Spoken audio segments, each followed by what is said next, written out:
Hi everyone. So today we are going to be talking about filming videos for our classroom. I know for some of you this is a really daunting task, but I want to remind you that you already know how to do the hard part.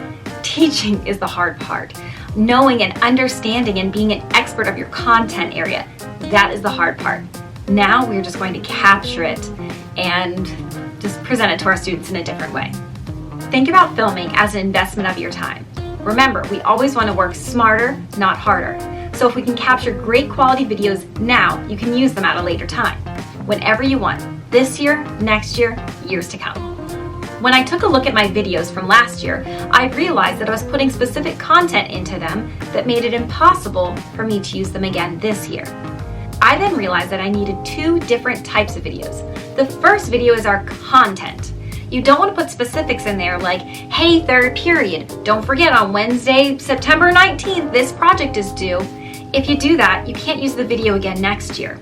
Instead, put all your content in one video and then your directions in another one. Those quick directions videos can be done on Screencastify, where you're just filming yourself sitting down at your desk or standing behind your computer screen saying, hey, third period, don't forget that your project is due on September 19th, and these are the 3 or 4 things you need to remember in doing so. Those specific videos that are really quick to make and upload, we can throw those out and make new ones next year, no problem. But if we put those into our content videos, then we can't use them next year without doing further edits.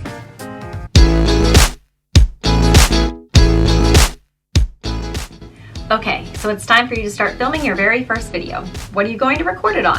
Well, it's what you're most comfortable with. I right now am filming on my Canon G7X.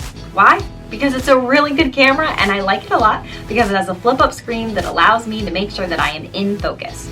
If you have another DSLR camera that you like to use, well, go ahead and use it. If it doesn't have a flip-up screen, no big deal.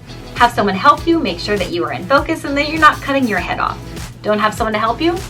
No worries. Put a mirror behind it or just take a test shot and double check it before you film an entire 8-minute video and find out that you can only see from here down. So, don't have a camera? Don't worry. You probably are carrying one in your back pocket. That is, on your smartphone. Most of us have smartphones, so go ahead and record there. This video and audio is currently being recorded on my iPhone. Don't want to use your iPhone? No worries, because all of us have a Chromebook or a laptop. So this right now is the audio on my laptop that I use at home all the time. So whichever one you want to use and you are most comfortable with, that is fine. So it can either be on your camera, your iPhone, or your Chromebook. Whatever you want to film on is fine, whatever you are most comfortable with. When it comes to lighting, remember, you always need to be facing your light source. We've all seen someone in our Google Meet or our Zooms that is sitting with a window behind them and they just look like a silhouette. That's not what we want. So you want to make sure that you always facing your light source. Natural light is best. So whenever you can, just put your computer screen, your phone, your camera, whatever it is, so that it's in front of you and the window is behind you. Now let's say natural light isn't a possibility for you. Like here in my basement. I have to film in my basement because my children are sleeping and well, there's not really a whole lot of natural light in my basement. But this is the only place I can film. So I'm going to use a little bit of help. Before I had the lighting instruments that I have now, I would just take my desk lamp and turn it up and face it towards me. If you have one of those, use that, great. If not, you could purchase something else. Now, I don't want to say that you have to buy all of these things. My husband and I just happen to have a lot of these things because, well, we're performing arts teachers, so this is kind of part of our gig. We have a lot of these things. You don't need to. Invest your time, not necessarily a lot of money, okay? So now that that is said, you could use a ring light. That is what I'm currently using. They don't take up a lot of space, and I'll turn my camera around at some point to show you what it looks like, but you can also buy one of these. It clips onto your desk, okay? You can put your phone here, and then the ring light will just turn on here. And then it has this little remote control, and you can change it for the temperature of the lighting that you would like to use. A warm light, a soft light, a cool light, whatever makes you look the best and feel the most comfortable and confident. So ring lights are great. They give you plenty of light without being super bulky, but there is a problem with them. See the circles in my blue light glasses? Yeah, so if you're a glasses wearer, this might not be the best option for you.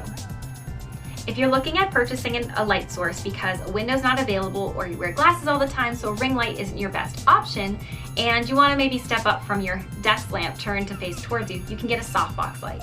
They are pretty bulky, but they do the job pretty well. You can get one or two. If you're going to use two, my suggestion as a theater teacher is to have them facing at a diagonal towards you. This way you're going to get the least amount of shadows and it's going to present a nice wash for you.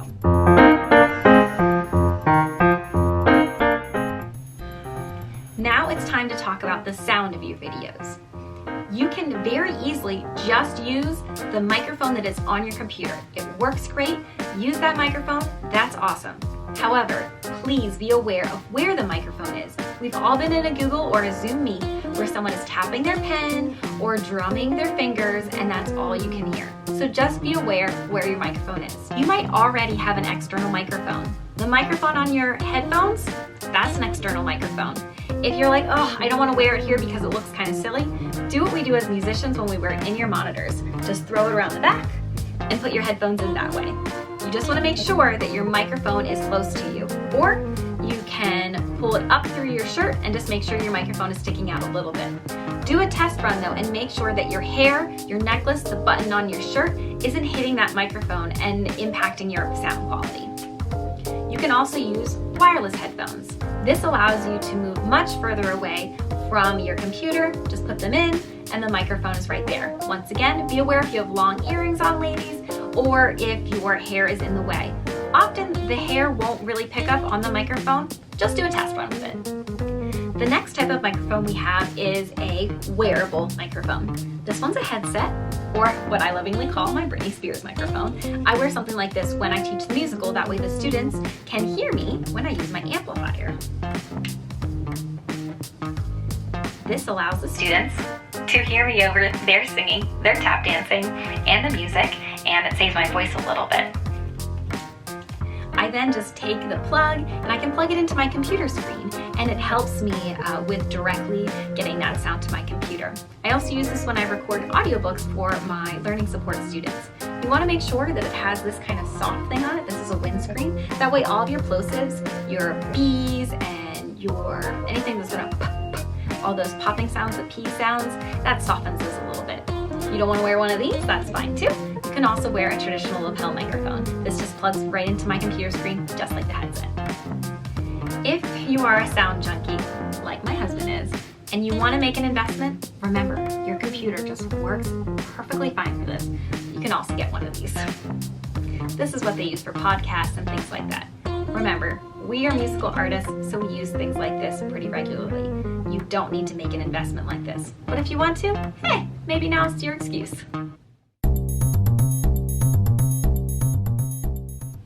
Here are a few extra tips and tricks before you start filming. Consider the height of your camera.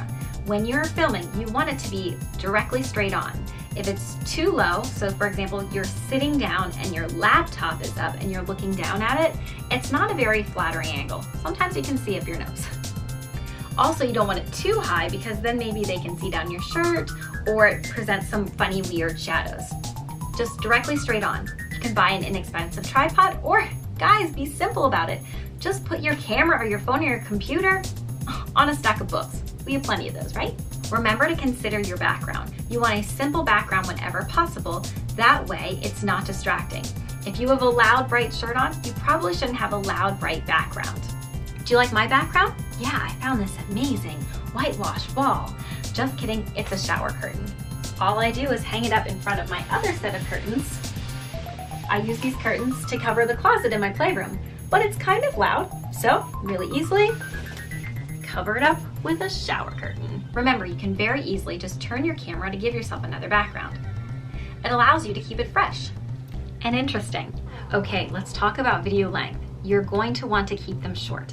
It's better to film multiple short videos instead of one long video. However, if you do choose to create one long video, I suggest that you put in timestamps of where students can find information. Look at minute 236, and this is where you're going to find me starting to talk about this subject. That way, when they go back, they can more easily find the information. When you're shooting your video, I suggest that you shoot in one long take. Then all you need to do is take out the awkward beginning and ending, trim them up, where you're fiddling with the camera and trying to get everything right. And then you're gonna do jump cuts in the middle to take out all those extra ums, uhs, and shoot, what was I talking about again? All right, those are all the basics for filming your videos. I hope you found this helpful. Please let me know if you have any questions. I'd be happy to help you. Good luck, I know you're gonna be amazing.